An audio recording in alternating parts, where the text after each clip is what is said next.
के तो कल्याण होगा नहीं। तो मैं अपने बेटे को सुखदेव जी को राजा जनक के पास भेज दूं। राजा ब्रह्म ज्ञानी है, वो इसे ज्ञान देंगे। मैं बाप हूँ, मेरे पर इतनी श्रद्धा नहीं होगी। बाप अगर ज्ञानी है तो बेटे में इतनी श्रद्धा नहीं रखते हैं। तो एक चिट्ठी लिखकर सुखदेव को कहा, जा राजा जनक के पास और ये मेरा संवाद दे देना उसको।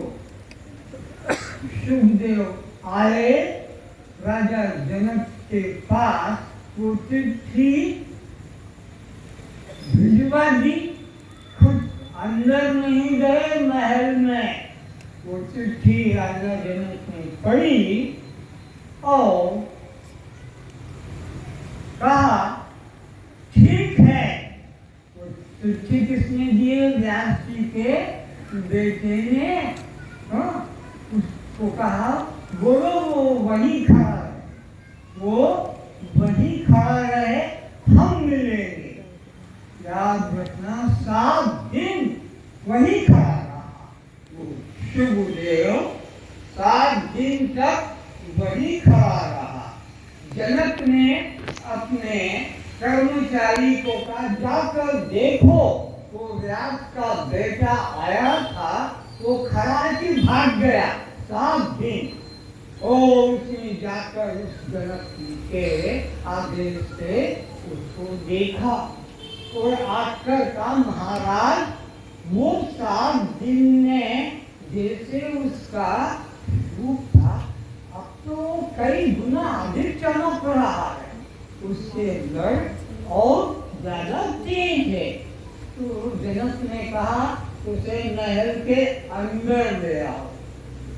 7 दिन तो फिर महल में ही खड़ा रहा। फिर जनक ने पूछा अपने कर्मचारियों से, अरे वो व्यास का बेटा जो आया था वो अंदर है कि भाग गया?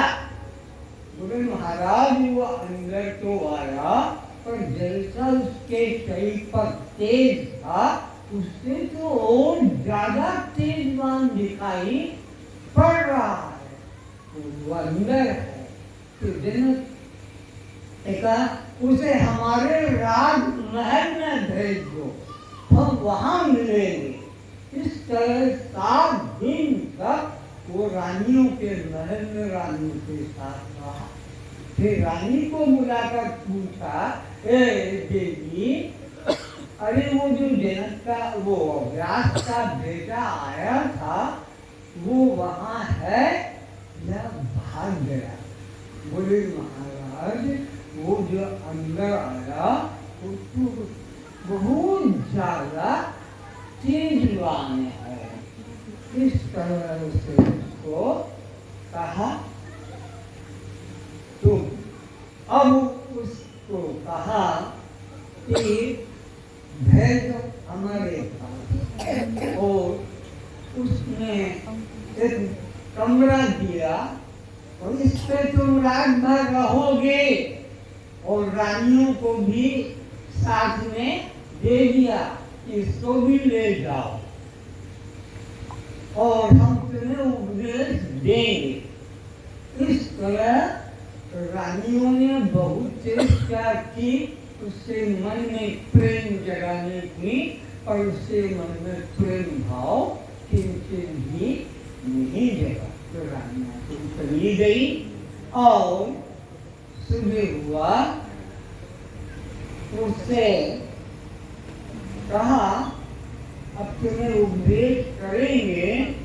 तो तुम मंत्री को साथ में दिया एक दूध का कटोरा बर्तन भरकर इसको हाथ में रखो और इसको पूरे मेरे महल में घुमाओ, इसको दिखाओ एक एक रानी के कमरे, मेरे सैन्य दल, मेरी शस्त्र सेनाएं सब, और फिर इसको मेरे पास लाना। अब घुमा कर राजा जनक के पास लाकर उसे खड़ा कर दिया। पूछा उससे, अरे शुभदेव, कौन रानी तुझे पसंद है, वही मैं तुझे दे देगा। कौन सी रानी? अरे महाराज, मुझे कुछ पता है। क्या तू अंधा है? नहीं महाराज, सफर। रात को नींद कैसी आई? बहुत अच्छे अच्छे गद्दे थे, सुगंधित थी, हवाएं थी, सेवक थे। बोले महाराज, मुझे आंख बंद ही नहीं थी। क्यों? ऊपर नंगी तलवार सूत में बंदी टंग रही थी, सूत में, और वो भी नंगी तलवार। तो कब गिर जाए कोई भरोसा, कब गिर जाए। मेरी रात तो इसी में गई, कौन देखे रानी को और कौन देखे राजमहल को। सब ऐसा हुआ। इसलिए आपसे निवेदन करता हूँ कि श्वास श्वास में नाम सुमेर वृथा श्वास मत खो, और न जाने इस श्वास का आगमन हो। हर श्वास को अंतिम जानो, क्या पता यही वो अंतिम श्वास हो। उसके लिए तुम्हें कोई और साधन करने की जरूरत बस ये नहीं। तो आप लोग भी भाई संसार का काम व्यवहार करो, लेकिन ये सोच के कि ये सब यही रहने वाला है, मेरे साथ कुछ भी जाने वाला नहीं है। ये सब सिकंदर ने पूरे मरते समय अपने खजाने को बाहर निकला कर रखवाया और सोचा कितना मैंने इसमें से यह सब पाया था। लेकिन आज तो मैं अकेला ही जा इस तरह अपने। तो जिन लोगों को इस क्लास में बैठना है वो फॉर्म लेकर जाए, बिना फॉर्म लेकर नहीं जाए। कोई पैसा उन्हें नहीं देना होगा। वापिस लोग आए जो निकल गए हैं और इनको फॉर्म दे दिया जाए। तब तो इन लोगों को फॉर्म ले आओ और यहाँ पर दे दो। जो बैठे नए विद्यार्थी पुरानों को मत देना। इच्छा हो कल भरते जाना, लेकिन नष्ट मत कर देना। और एक से एक आगे आगे का विषय देखोगे अद्भुत, जो कभी नहीं आपको प्राप्त। एक घटना और सुनो। कबीरदास जी बहुत उच्च कोटि के भगत, उनके पास रोज संत आते हैं। कबीरदास, अभी मत पढ़ना, घर में पढ़ लेना, मेरी बात सुन लो। कबीरदास जी अपने पास सब को बुलाते थे। संत महात्मा आते थे, सत्संग होता था, सत्संग रोज होता था, सत्संग भी बढ़ रहे थे। कबीरदास जी का एक बेटा था, उसका नाम था कमाल। तो इस तरह से उनके घर सत्संग होता। और जब लोग जाने लगते थे भोजन के समय अपने घर, तो कबीर, अरे कहाँ जा रहे हो, भोजन बिना किए, ये तो भोजन करने का समय है। तो रोज रोज कबीरदास जी के पास तो भीड़ बढ़ती जा रही थी उसके लिए। अब घर में अंदर आटा नहीं, दाल नहीं, मिर्च मसाला नहीं, खत्म होता जा रहा है। कबीरदास जी कुछ कमाई नौकरी तो करते नहीं थे, तो अपने बिठाते, अरे देखो खाना खाओ। बेटे ने कहा, अरे आप बाहर बैठे सब लोगों को बिठाते हो, खाने को अंदर कुछ भी डब्बे में नहीं है। और जाकर कह दिया कि इनको खाना अभी खिलाकर भेजना है। अब वो जहाँ से अन्न वो लाती थी, गेहूँ आटा या दाल मिर्च मसाला थे। उस सेठ की दृष्टि कबीरदास की पत्नी पर पड़ी हुई थी। बहुत सुंदर कबीरदास जी की पत्नी, इतना सौंदर्य चंद्रमा की तरह चमकने वाली। तो उसने सेठ से कहा, भाई इतना आटा इतना तेल दो। पहले का पैसा तो दिया नहीं, मैं आगे उधार नहीं दूंगा। अरे आज तो तुझे देना ही पड़ेगा, क्योंकि कबीरदास जी ने पूछा। नहीं नहीं मैं नहीं, पहले पैसा दो तो आगे उधार दूंगे। बहुत दिन देखो भाई, देर मत करो, उन लोगों को भी घर जाना है। बहुत जिद करके उसने दिया। बोले तुम्हें अगर उधार चाहिए तो संध्या को मेरे पास आना होगा। बोले पक्का, धोखा मत देना, सब उधार जितना लिया था वो भी माफ कर दूंगा। गई, घर लेकर सामान और भोजन बनाकर उसने सबको खिला भिजवा दिया। अब संध्या के समय कबीरदास जी देख रहे हैं कि मेरी पत्नी आगे शंका करके बाल बनाकर पूरी साड़ी पहनकर पूछा, तू कहाँ जा रही है? बोले वो जो सेल से मैं उधार सामान लाती हूँ रोज रोज, आज उसने मुझसे कहा है कि उधार कभी आज मिलेगा जब तू मेरे पास आज रात आकर रहे। अच्छा ठीक है ठीक है। और वो कबीरदास खुद अपनी पत्नी को लेकर वहाँ उसी सेठ के घर गया। रात्रि का समय था, दुकान तो बंद हो गई थी। तो और उस सेठ ने सोचा, कौन रात को आने की हिम्मत करेगा? मैंने जो कहा है उसने हाँ कर दिया, केवल उधार के लिए। तो कबीरदास जी रुक गए बाहर। वो शेर के पास अंदर जाने के लिए कबीरदास अंदर नहीं गए। उससे जा जा तू अंदर, मैं यही हूँ, तेरा काम करके वापिस आना, मैं तुझे घर ले जाऊंगा। और पानी बहुत जोरों से गिरा, भयंकर वर्षा।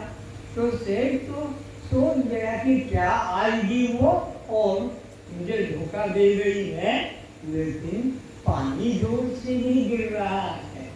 और वो अंदर ठक ठक दरवाजा करके, तुम्हारे कपड़े सूखे, पानी इतना जोर से गिरा, तुम कैसे आई? मैं तो सोचा तुम आओगे ही नहीं, तो तुम कैसे आई सूखी? बोले मेरे पतिदेव छाता लेकर साथ में आए और घबरा गया। कब तक नहीं कबीरदास जी थी ना मेरे पास। तो वो कहाँ है? बोले बाहर बैठे हैं और उन्होंने कहा कि तुम्हारा काम जो है वो कर लेके आ जाना, जो से इच्छा है। वो फिर अंदर से भागा भागा बाहर आया। कौन? वो सेठ। तो कबीरदास जी के चरणों में गिर गया और कहने लगा, करो मेरे अपराधों को माफ करो। कभी किसी ये बात छोड़िए, फालतू बातें कल करेंगे, अभी तो तेरा काम हो गया। तो ये संतों का जीवन देखो, वो किसी प्रकार का अपने मन में मोह आसक्ति नहीं करते।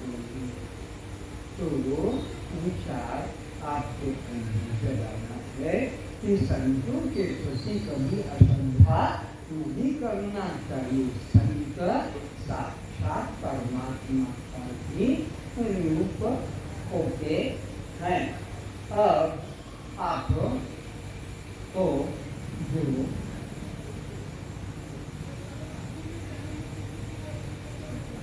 थोड़ा विवेक जगाने वाली बात पूछता हूँ,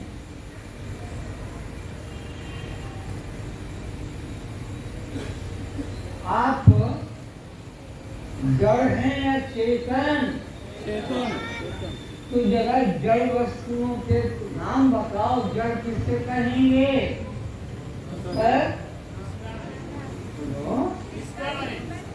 इतनी सी बात, जड़ जो चेतन नहीं, जो अपने को न जाने और दूसरे को।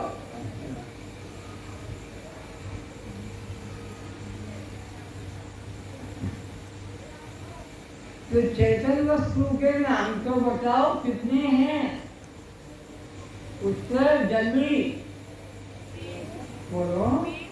चेतन केवल एक है और जड़ वस्तु में सारा संसार अनेक है। तो आप और आप में और आपके शरीर में कौन जड़ है, कौन चेतन है? मैं चैतन्य हूँ, किंतु मेरा शरीर जड़ है।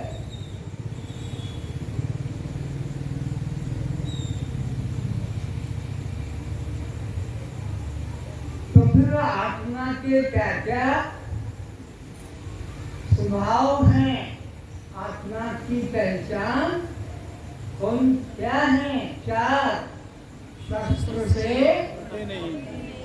अग्नि से, पानी से, पवन से। अब उल्टा अनात्मा के 4 लक्षण क्या हैं? शस्त्र से जल जाता है, कट जाता है। अग्नि से, पानी से और पवन से। किसकी बात कर रहे हो? शरीर की। पर मैं कौन हूँ? मैं शरीर। मैं कौन हूँ? अशरीरी आप।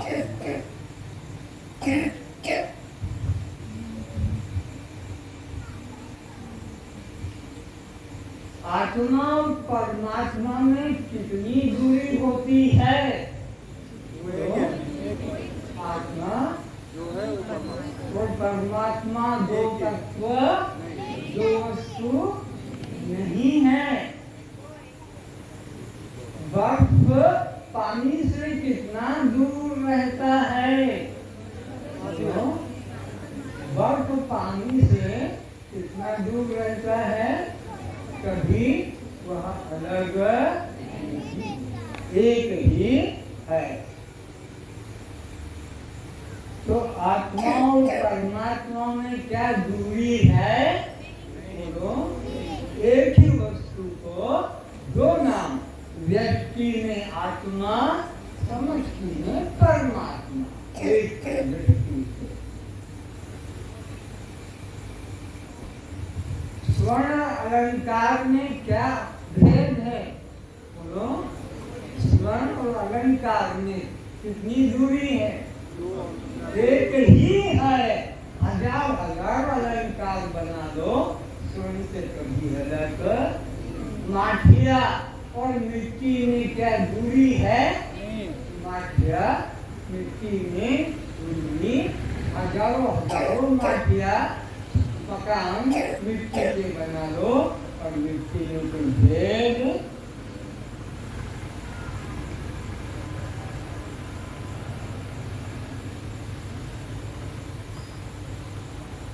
ये बताओ, शक्कर को मीठा होने के लिए क्या साधन करना पड़ेगा? जल्दी गुड़ डालना होगा कि आखू रस डालना होगा? शक्कर को मधुर करने के लिए बोलो क्या करना? क्यों?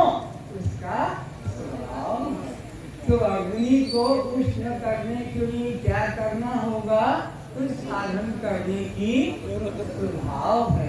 अरे नीम को कड़वा करने के लिए क्या मिलाना होगा?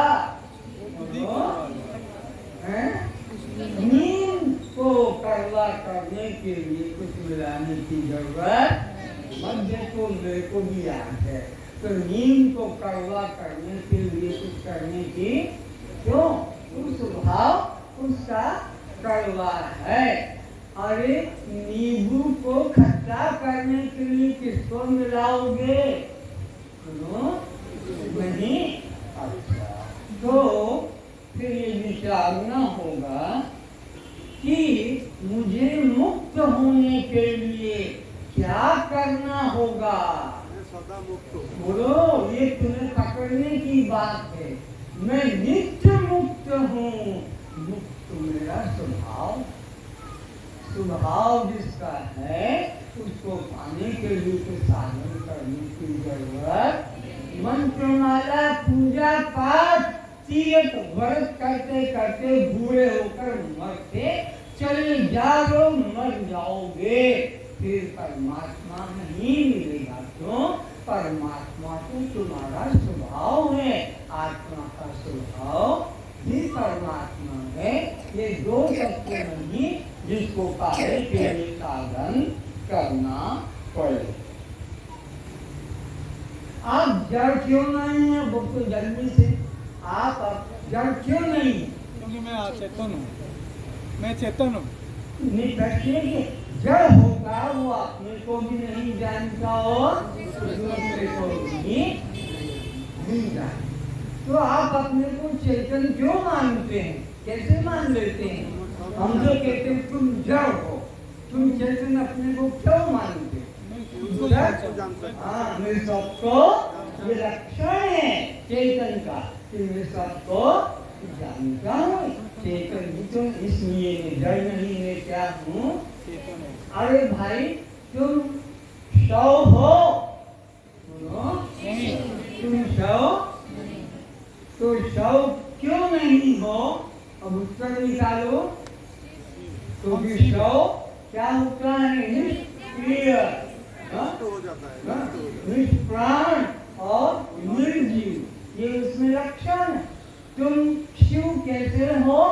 मेरे पास में मैं सजीव हूँ, मैं सप्राण हूँ और सक्रिय। सजीव, सप्राण, सक्रिय को शिव कहते हैं। निर्जीव, निष्प्राण, निष्क्रिय को कहते हैं।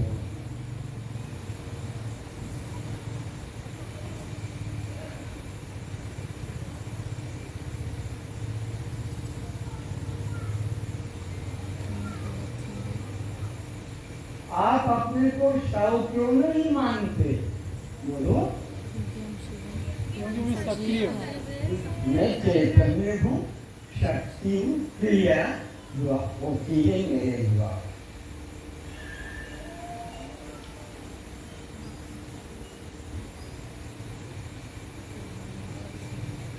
अच्छा, बहुत महत्वपूर्ण जरूरी चीज लिखो।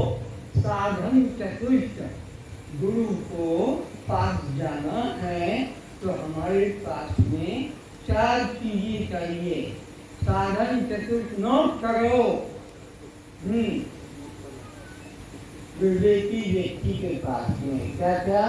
एक तो लिखो विवेक, दूसरा लिखो वैराग्य और तीसरा लिखो षट संपत्ति और चौथा लिखो मुमुक्षा। बस ये अंतिम आज का विषय होगा। विवेक, वैराग्य, षट संपत्ति और मुमुक्षा। अब विवेक की परिभाषा सबको लिखा चुके हैं, बोलो, है ना? अब वैराग्य लिखो। वैराग्य किसे कहते हैं? जब परमात्मा मिलेगा तो उसका वैराग्य कैसा होगा? इस लोक से लेकर ब्रह्मांडिक लोकों के चाह मन में न होना। इस लोक के सुख पदार्थों से लेकर ब्रह्मांडिक, ब्रह्मा विष्णु आदि वहां तक के पदार्थों की इच्छा कितना वैराग्य हो। कहिए तात तो परम वैरागी, तृण तृण सम सिद्धि, 3 गुण त्यागी। जिन्होंने तृण के समान, घास के तिनके के समान राष्ट्र सिद्धि और नव निधि और ये ब्रह्मा विष्णु शंकर के सब लोगों को ठुकरा दें कि कोई मन में आकर के इसको करते वैराग्य, इसको करते ऐसे वैराग्यवान व्यक्ति को ज्ञान की मुक्ति की प्राप्ति होती। तीसरा को षट संपत्ति। अब इसको जरा ध्यान से, षट संपत्ति 6 मिले साधन को षट संपत्ति कहते हैं। शम देखो, शम दम शम दम तितिक्षा श्रद्धा, तितिक्षा श्रद्धा उपरांता और समाधान का उपरांत लिखा। मैं पूछूंगा, कल बताना होगा कि आपको। तो शब्द का मतलब सुनो, क्या है? हमारे मन में संसार की कोई वस्तु की इच्छा कम। सत्संग में बैठे हुए घर संसार का चिंतन न करना। सत्संग में बैठे हुए और मेरा घर दरवाजा खुला है कि टीवी मैंने बंद की नहीं, मेरा पंखा तो चालू ही था इत्यादि, दरवाजा बंद बैठे हो सत्संग में और चिंतन ध्यान कहाँ कर रहे हो? घर का। तो ये कैसी स्थिति? न तो वहाँ का काम होगा जब तक तुम नहीं जाओगी, उसी फ्रिज कूलर टीवी पंखा दरवाजे चिंतन। और यहाँ बैठे भी यहाँ का विषय सुनो, क्यों?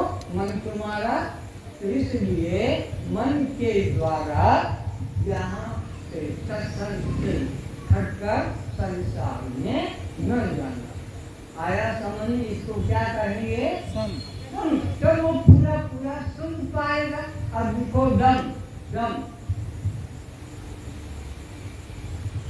ये सत्संग में बैठकर अपने बिजनेस का, अपने नौकरी का, अपने स्कूल कॉलेज का, सत्संग में बैठकर घर संसार का और उसमें फिर माला करना, जप करना, ये तो पाप रूप है। सत्संग में बैठकर माला करना, सहज गिरना वहाँ बैठकर पाप रूप है। सिलाई करना सत्संग में बैठकर पाप रूप है। हाथ में मेहंदी बनाना सत्संग में आकर लेकर आ गए, पाप रूप है। और इसी प्रकार रुई लेकर भगवान की आरती पूजा के लिए रुई लिया और रखे, ये भी पाप रूप है। मन कितना है? एक। इसलिए गोपियां कहती उधो मन नहीं 10-20, एक उतो सो गरुड़ शाम संग तो रखे तब भी। और मैं किस परमात्मा का चिंतन करूं?